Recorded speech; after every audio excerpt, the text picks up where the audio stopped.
자, 여러분들 안녕하십니까? 반갑습니다. 오늘 하루도 수고 많으셨고요. 이번 한 주도 수고 많으셨습니다. LB는 오늘 정지가 풀려서 정상적으로 거래가 되었습니다. 근데 우리가 원했던 만큼의 상승은 없었고요. 전일 대비 2.08% 하락한 47,150원에서 마감을 했습니다.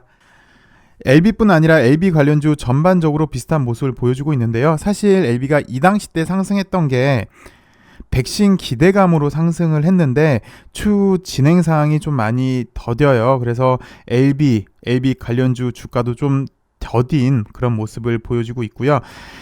LB도 현재 모습을 보시면 이렇게 단기 지지 라인에서 좀 지지부진한 모습을 보여주고 있고요. L생도 마찬가지예요. 단기 지지 라인에서 여기 약 16,000원 라인 언저리에서 좀 지지부진한 모습을 보여주고 있고요. 넥사도 마찬가지입니다. 넥사도 단기 지지 라인에서 좀 지지부진한 모습, 그리고 LG 역시 비슷한 모습을 보여주고 있어요. 단기적 상승 모멘텀 백신이 다시 주목을 받아야 좀 탄력적으로 움직일 걸로 예상이 되고요. 아니면 그에 버금가는 재료가 나와야 할 것 같습니다. 리보세라닙의 위암 말기 NDA 신청 내지는 선약 난성암 임상 이상 마무리 내지는 GBM 임상 이상 결과 정도가 나와야 될 걸로 그렇게 보여지네요. 오늘은 베트남 소식, 그리고 FA 인수하면서 관리 종목 우려를 벗어났다라는 소식, 그리고 백신 생태계에 대해서 한번 살펴보도록 하겠습니다. 일단 베트남 군 의학 원장이 나노코박스 보호 효과 평가 중이다. 4분기 초에 보고서가 나올 것이다 라는 소식인데요. 글쎄 이 기사를 쓴 매체를 안 좋아하시는 분들도 꽤 계세요. 하루에도 똑같은 기사글만 올린다, 그래서 신뢰도가 좀 떨어진다 라고 하시는 분도 계시고요. 그럼에도 계속 소식을 전해주니까 좋다라는 분도 계신데, 판단은 여러분들 각자가 하시고요. 내용을 좀 보시면 나노코박스의 보호 효과에 대한 임상이 3상에서 진행되고 있는 것으로 확인이 됐다고 합니다. 나노코박스 임상 1상, 2상 시험 결과에 따르면 백신은 안전하고 내약성이 있으며 면역 원성 반응이 좋은 것으로 나타났다. 그러나 이게 중요하죠. 1상, 2상에서는 지금 가장 문제시되고 있는 게 보호 효과인데 백신의 보호 효과를 평가하지 않았다. 3상에서 보호 효능을 평가하는 것이 목표다라고 얘기를 했는데, 글쎄요. 지난 뉴스를 살펴보시면 대조 연구를 통해서 한다고 했는데, 그래서 0까지 바꾼 걸로 우리가 알고 있는데, 글쎄 3상에서 보호 효능을 평가를 한다. 요 정도면 임상의 속도를 좀 내는 거지, 이게 긴급 승인은 좀 아니지 않나, 긴급 승인과는 좀 거리가 있지 않나 라고 좀 생각이 드는데요. 어찌되었건 3상에서 보호 효능을 평가하는 것이 목표라고 이렇게 밝혔습니다. 3A상에서는 1,004명이 임상에 참여했고, 3B상 같은 경우는 12,000명이 참여를 했는데, 잘 아시겠지만 3A상 중간 보고서가 윤리위원회 승인을 받았고 임상 중 어떠한 단계도 생략하지 않았다. 모든 단계는 원칙대로 진행됐고 윤리위원회에서 정기적으로 확인도 하고 모니터링도 했다. 이런 표현이 어떨지 모르겠지만 꼼꼼히 했다. 가라로 하지 않았다. 이렇게 들려집니다. 저는 개인적으로 좀 전에도 언급을 해드렸는데요. 이게 이제 임상을 속도감 있게 진행을 하는 거잖아요. 엄격히 감시하고 꼼꼼히 보고 다 좋은데, 근데 이거랑은 긴급 승인이랑은 거리가 좀 있겠죠. 속도감 있게 진행하는 거지 이게 긴급 승인은 아니지 않나요? 그냥 좀 정식 승인인데 임상을 좀 속도감 있게 하는 거랑 그렇게 차이가 없는 것 같아요. 여타 국가들을 보면 임상 이상으로도 긴급 승인을 하는데, 어찌되었건 지금까지는 좀 더뎌 보입니다. 그리고 뉴스를 계속 보시면 나노코박스 접종 후에 항체 효능, 그리고 접종 가격에 대해서도 언급을 했는데, 접종 대상자 99% 이상이 항체를 생성을 했고요. 가격은 한 해 접종당 우리나라 돈으로 약 1,200원이 살짝 넘는 수준이라고 합니다. 그러면서 올해 4분기 초쯤 3A 말고 3B요.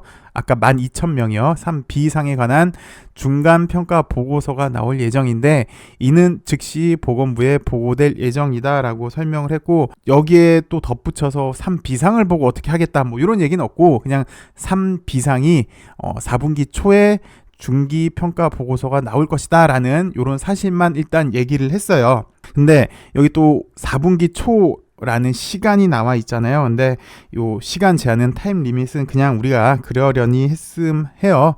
그리고 또 4분기라고 하면 10월, 11월, 12월 이렇게 세 달인데 4분기 초니까 요 세 달 중에 10월이 되겠죠. 근데 10월도 사실 이제 며칠 안 남았어요. 오늘이 10월 22일이고 다음 주면은 이제 주식 거래일로는 마감이 되는데 뭐 여튼 의미는 두지 말고요. 뭐 그렇다고 하니까 그냥 그러려니라고 생각을 하는 게 좋을 것 같습니다. 우리 투자자 입장에서는요. 어쨌든 백신은 당장 매출이 가능한 거잖아요. 게다가 사실 이 백신 같은 경우는 코로나 백신이니까 시장도 상당히 크고 LB는 어제 뉴스를 봐서 아시겠지만 백신 사업을 위해서 생태계를 구축을 했습니다. 백신으로는 나노코박스가 있고요. 그리고 또 사실 이뮤노믹도 있습니다. 헐 박사가 토끼랑 뭘 해도 했겠죠. 일단 기술력도 좋은 그런 회사니까 유통은 지트리 그리고 진단 서비스는 FA까지 게다가 사실 주사기도 있습니다. 그래서 백신이 허가 받으면 분명 LB의 가치는 많이 올라갈 거라고 이렇게 예상이 되는데 그런데 그 한 단계 한 단계씩 발전을 해야 되는데 그 단계가 지금 진척이 없다는 게 현재로선 단점인데 베트남 당국도 이제 조만간 하지 않을까 싶습니다.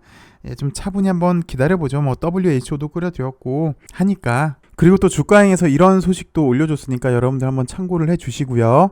그리고 두 번째 소식을 살펴보도록 하죠. LB 관리 종목 지정 우려 해소했나라는 소식인데요.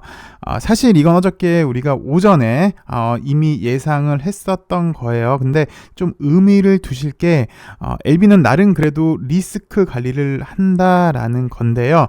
최근만 놓고 보면 사실 지트리도 인수를 했죠. 한 달 전이 안 됐어요, 아직. 그리고 어저께 FA까지 100% 자회사로 두면서 인수를 해왔는데 위드 코로나 시대를 공략하기 위해서 매우 공격적인 제스처로 보이는데 그 이면에는 캐시카우 회사까지 인수하면서 나름 LB의 단점까지 커버하는 그런 노력이 있었던 게 좀 의미가 있지 않나 싶습니다. 한번 살펴보도록 하겠습니다. 코로나19 진단 관련 의료용품으로 매출이 급증한 FA를 인수함에 따라서 4년 연속 영업손실로 인한 관리 종목 지정 위기를 벗어날 수 있을지 관심이 쏠린다. 어제 LB는 FA 지분 100%를 인수를 하면서 LB의 자회사로 편입을 시켰는데요.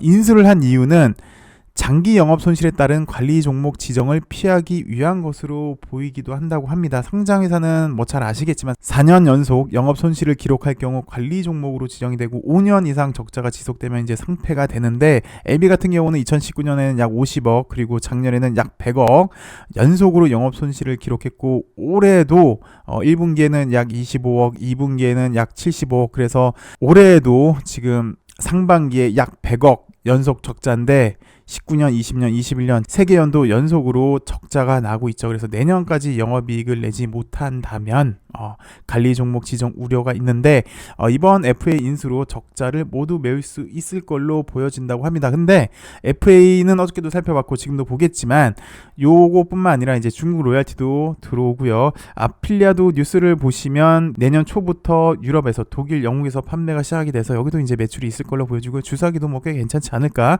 꽤 쏠쏠하지 않을까? 게다가 여기는 안 썼지만 이제 백신도 있겠죠. 나노코박스. 그래서 내년도에는 이제 플러스가 되는 도약의 시기가 되지 않을까 개인적으로는 그렇게 생각이 좀 들어요. 대신 요게 이제 다 충족이 돼야 되겠죠. 아필리아도 나오고 백신도 나오고 게다가 이제 리보스라니까지 물론 초반에는 위암 말기일 테니까 시장이 그렇게 크진 않겠지만 그걸로 이제 정정을 계속해서 확대해 나가겠죠. 그게 이제 목표이긴 한데 FA 실적 같은 경우는 내년 1분기부터 LB한테 반영이 되는데 보시다시피 계속해서 지금 영업이익이 늘고 있어요. FA 같은 경우는. 그래서 수백억 원대 영업이익을 기록할 걸로 LB 관계자는 그렇게 예측을 했다고 합니다. 그리고 LB 관계자는 FA 이후로는 관리 종목 지정 우려 해소만을 위한 투자는 더 이상 없을 것이다. 라고 이렇게 밝혔는데 일단 요것 때문에 리스크 관리는 어느 정도 해소가 된 것 같고요. 그래서 좀 리스크 관리를 어느 정도 했으니까 이제는 공격이 되겠죠. 공격은 잘 아시다시피 양대 축인 것 같습니다. 자항암 여기도 나왔어요.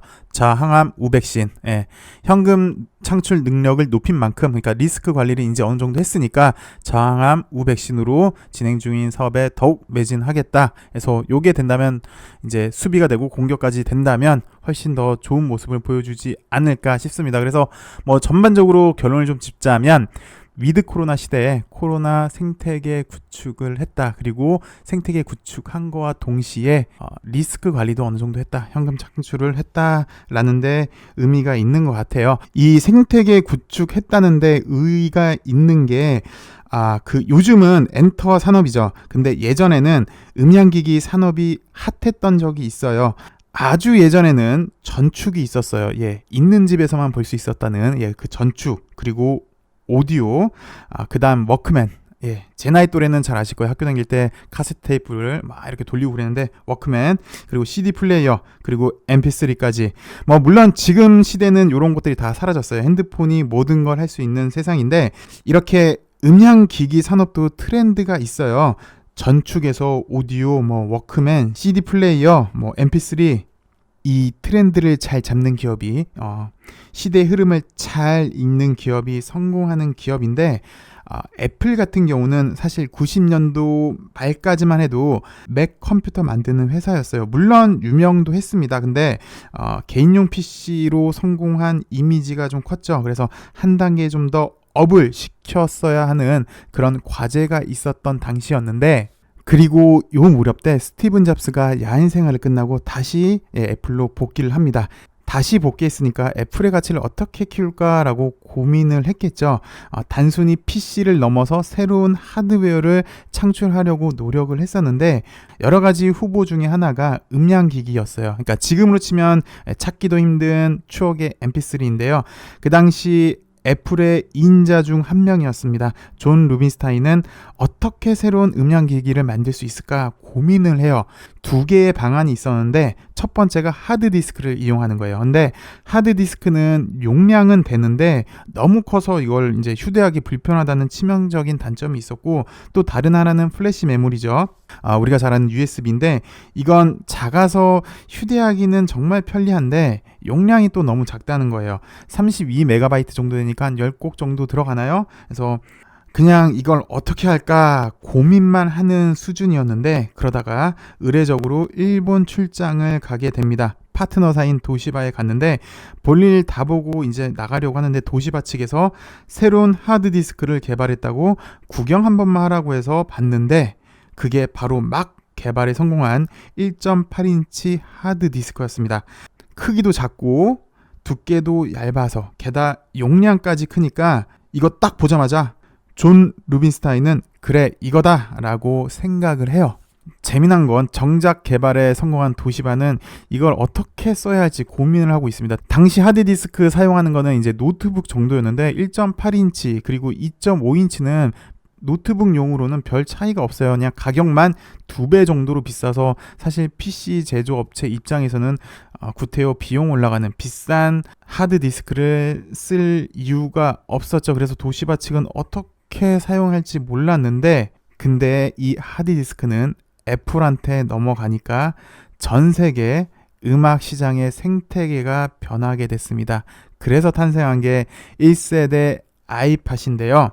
기억하실지 모르겠지만 일단 애플이니까 디자인부터 사람들이 정말 열광을 합니다. 막 이렇게 보시면 막 돌리는, 손으로 막 돌리는 것도 있고, 음악도 다운받아서 아이팟에 저장해서 들고 다니면서 듣고 싶을 때 내가 듣고 싶은 음악을 들을 수 있는 거고, 아이팟이 당시 전 세계 음악 시장의 새로운 트렌드를, 새로운 생태계를 만들었어요. 가치를 발견하는 남다른 눈이 아이팟을 탄생을 시켰죠. 1.8인치 하드디스크를 개발했음에도 어떻게 사용할지 몰랐던 제품을 누군가의 안목에는 전 세계 음악 시장의 생태계를 완전히 바꿔 놓았는데요. 위드 코로나 시대, 백신, 그리고 유통, 그리고 진단 서비스까지 바이오 시장의 생태계를 우리 LB가 한번 바꾸길 기대해 보겠습니다. 애초에 나노젠이라는 회사와 협력한 안목을 가졌고, 또 이 안목에서 그치지 않고 유통 그리고 진단 서비스까지 아우르는 생태계를 갖추려고 하는데요. LB가 바이오 시장의 생태계를 한번 바꿔보길 바라면서 오늘 여기까지 하도록 하겠습니다. 즐거운 주말 되시고요. 환절기인데 여러분들 건강관리 잘 하시고요. 저는 월요일에 더 좋은 소식으로 찾아뵙길 바라겠습니다. 감사합니다.